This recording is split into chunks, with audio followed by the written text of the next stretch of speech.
Life has a way of teaching us lessons, not always through words, but through silence, through time. When someone wrongs us, it's natural to feel pain, confusion, or even anger. But the Stoics taught us a different path, one of patience, reflection, and trust in the natural balance of the world.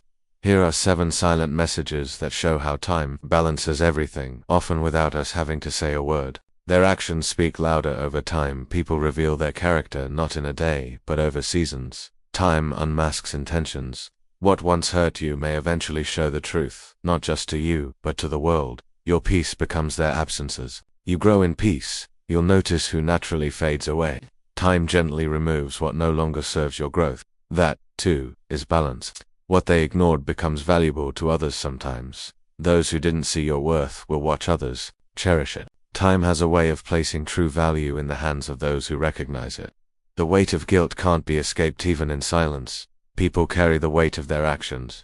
Time doesn't always punish, but it reminds, quietly, consistently. Growth becomes the response. You don't need revenge. You don't need to explain. Your growth, your healing, and your silence become your greatest answers. Their circle shrinks as truth expands over time. Truth has a way of surfacing. Those who harm others often find themselves surrounded by silence, not because others punished them, but because truth simply became visible. Time rewards the patient,